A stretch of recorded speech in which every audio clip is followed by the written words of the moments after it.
It's over. It's done. The 2021-2022 Charlotte Hornets season is done. Best record since 2016. Most points scored ever in franchise history. Play-in defeat. Not just a defeat. Not just a regular old loss. A big time. The fattest of L's. Again. Again. It happened again, man. So what now? I don't know. As far as the channel goes, I guess it's hello. My name is Sam. This is a Hornets fan channel. Hello. Welcome back. I just finished my live stream a little bit ago. I'm recording this video with, everything's still fresh in my mind. I'm going to do a more thought out video probably this weekend. Looking forward to the off season, all that stuff. But as far as right now goes, the kind of the state of the franchise, I want to hear what these guys have to say. The coaching staff have to say, the players, about this. Why does it hurt worse this time? I don't know. Last year, bodied by the Pacers. What happened after this? Okay. What happened? Everybody on the team got their time with the media and talked about the season, that play-in fiasco. Look at PJ's face. PJ is us. We are PJ. This was last year, 10 months ago. Look at his face. This is on the Hornets YouTube channel. Look at his face. Look at Miles's face. Again, last year, same set of interviews. Look at Miles. We are Miles. Miles is us. Malik looks really happy. He looks like he's about to go to LA. He knows he's going to LA. But anyway, I show that to show we're riding the same boat, man. Those videos are gonna come out again. The end of season reviews with these individual players and coaching staff. So we'll hear from them. We'll get their point of view on things. I'm sure we'll get some news on some certain things and some rumors about Kupchak. Who knows about Borrego? After today, it may be time it may be time to make a change. I don't say that lightly at all, but we've seen teams go so far before, and after they make a change, it can make a difference. Here, let me show you. We don't have to go back very far to have an excellent example of this. Dwayne Casey takes the Raptors to the 1 seed in the Eastern Conference. Dwayne Casey wins Coach of the Year. They get swept in the semifinals. That summer, they fired Dwayne Casey, replace him with Nick Nurse. They go all in on Kawhi Leonard, knowing he's going to be a rental, and they win the whole thing. It's not an indictment necessarily on Dwayne Casey. He just took that team as far as they can go, and they made a change in the coaching staff, and they made a change on the court. It was a universal fix, and they reached the ultimate goal, and they should be applauded for it. It takes a lot of courage. That's a big old gamble. Hey, Coach of the Year, we're gonna need to go our separate ways. Hey, DeMar DeRozan, I know the fans love you, but we have a chance to win a title if we trade for Kawhi, even though he may not stick around. We got to trade you. Sorry, DeMar. They did it, and it worked. I'm not saying blow it up. I'm not a fan of blowing it up. I don't think they should blow it up. They ain't being the Hornets. The Charlotte Hornets are nowhere near the level of the Toronto Raptors when they made that tough choice, right? I'd argue it's probably easier to make that type of call now because there's nothing to lose, really. The Raptors were risk of getting worse. They were already at the top of the Eastern Conference. They bottomed out in the playoffs. We bottomed out in the play-in. There's a case to be had to make a change, and I'd support it. Today was bad. It was a bad game, unless you're an Atlanta fan or play for the Hawks. It was a bad game. This team didn't play defense, and we're still in the game at halftime. It was an 8-point game. Third quarter comes around, and Atlanta just goes up a notch in a big way, in a massive way. Trey was cold in the first half. Hornets got off to a really good start in the first quarter, and it started falling apart. We saw 9 different Hornets touch the floor in the first quarter. James Borrego was throwing it all out there, trying to figure out a matchup that worked. And for me, the only thing that made sense tonight was PJ Washington. PJ, whenever he was on the floor, it worked. For whatever reason, it worked. And they needed to find minutes for PJ early and often, and we weren't getting enough of it. For the Hawks to only be up 8 points at halftime, with LaMelo and Trey not really clicking on yet at that stage, still made it seem like it could be anybody's game, right? Like, you thought, okay, well, if the Hornets just, fix some of their defensive rotations, they seem like very keen, and rightfully so, on doubling Trae Young. But Atlanta's ball movement to find wide open Kevin Huerters and Gallinari's and Bogdanovich's, even Hunter at times, like these guys are getting open looks, and they're too good for that. Like, they're gonna make you pay more often than not with these open looks. Yeah, shutting down Trey is key and was the key going in for like well-deserved. It's worked in the past.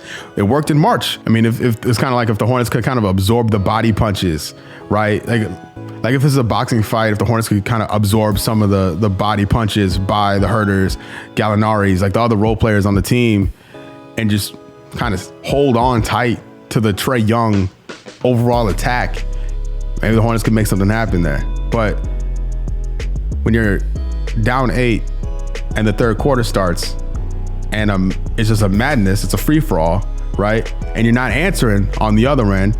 Bridges, these are third quarter numbers, all right? Bridges 2 for 4, PJ 0 for 1, only 8 minutes. PJ was, I thought, very effective throughout the night. It's a shame that he only got 3 minutes, he only got 8 minutes in the quarter. 8 of 21 overall, compared to the Atlanta Hawks hitting double the amount of shots the Hornets did in the third quarter. It was done. They won the game in the third quarter, and nothing, no answer, not a single answer. Hunter 7 of 8, Capella 2 of 3, Trae Young 4 of 8, Bogdanovich 1 for 2, DeLon Wright 2 for 2. They shot 66% in the third quarter, and the Hornets could do anything about it. This is not one player's fault. This is not the coaching staff's fault. This is everybody's fault. They were competing in the first half and didn't answer the call in the second, specifically the third, right? Miles for the game, 5 of 11. He genuinely, legit 20 seconds. He has the ball in his hand. He falls to the floor, turnover, goaltends, ejection. He's meant to be one of the leaders of the team, if not the leader of the team. His words. And you get tossed. And then he's remorseful about it now, but he didn't mean to do it. He hits a girl in the face with his mouthpiece, like a little girl with his mouthpiece when he's leaving the building. It's not what you want to see heading into restricted free agency. It's not, even as a fan, as if you're his agent, whatever. This is the last thing. This is the last of Miles Bridges we will see at this point of his career, right? A lot of question marks going into the summer about him. I'm sure he'll be back. I'm 99.99999% sure he comes back, but you never know. What if that's the last you see of him in a Hornets uniform? Not a good look. PJ played very well today. Salute to him. He's a tough matchup for the Hawks. In our favor. It's just not enough. Not enough from everybody else. Mason played 11 minutes. He just wasn't it. Won it tonight. DeAndre Hunter was causing everybody problems. When the Hornets went small, Hunter is the key to unlocking that. We could abuse Capella if we go small, but Hunter can counter it. And he did. It wasn't happening. And Hunter's too much of an athlete. Capella's too much of an athlete. When we go and we're not big enough as a squad to match their height and size. So we're kind of left with it, Like, we had Harold guarding perimeter guys so he wouldn't be sucked into pick and roll defense. It was just tough, really tough to handle this Atlanta team. And I want to give credit to the coaching staff and to those players. They outplayed the Hornets for 4 quarters. They came out ready to go, despite the traffic issues, despite fans not being in the building at the start of the game. Some fans not being in the building at the start of the game because of those traffic issues. Despite starting off cold, that quarter didn't end without the Hawks being alert and competitive. Tonight was a big L, a massive L. 8 field goals for the Hornets in the third quarter, 16 for Atlanta. So shout out to Trae Young. Honestly, he went 3 for 13 in the first half, And it was looking like, oh man, this is the key here. The Hornets can take advantage of Trey being slow to get involved. And then he was like, nah, hold my beer. You're in my city. We're going to the playoffs. Like, we're not worried about y'all. He goes 4 of 8 in the third quarter, playing every single second of that third quarter, puts up 14 points, along with Hunter's 16, and just put us to bed. Hornets got put in a spliff in the third quarter. So, I mean, salute to Hunter, Gallinari, Capella, Herter, Young, Bogdanovich. You know, those guys made this win happen. And I wish we could do something to stop him, because we couldn't. And, you know, there's questions about Kupchak, whether or not he'll return. Like that story just happened to come out today, of all days, which isn't the best. Not the best timing, obviously. I don't know how true it is, but we'll see. Hayward, who the hell knows with him? Russell Westbrook's floating out there. Terry Rozier is about to enter a $90 million+ contract over the course of 4 years. You know, we got Miles Bridges, upcoming restricted free agency. And then we got another terrible play-in performance, back-to-back years. They're gonna have to put this one up next to the Pacers one in the practice facility now. When is this gonna change? How is it gonna change? I don't know. I'm gonna come up with some ideas in my next few videos here on the channel. But as of now, I don't know, 30 minutes or so after the Hornets lost, the offseason is here, and it's gonna be interesting. It needs to be interesting. Otherwise, we'll be right back here in the same spot. You know the definition of insanity. We're experiencing now. We're experiencing it. And we'll have our pick for sure. The pick we traded for Kai Jones, that now Atlanta has. But that the protections will keep that with us for this year. If the Pelicans win, that game is in the second quarter as I'm recording this. So if the Pelicans win and then win again, and in the playoffs we get their pick, so we could have 2 first-round picks. We have Mason Plumlee, who has a non-guaranteed contract next year, a partially guaranteed contract for Kelly Oubre. We got Cody Martin, free agency. We have Miles Bridges, free agency. We have Harrell going into free agency. Is Isaiah Thomas going into free agency. Man, it's there's a lot to talk about, a lot of moving pieces. And I'm not positive what this team will look like next season. But as of right now, it needs to look a lot different. Going off of what I saw tonight, because we're not there. We're not there yet.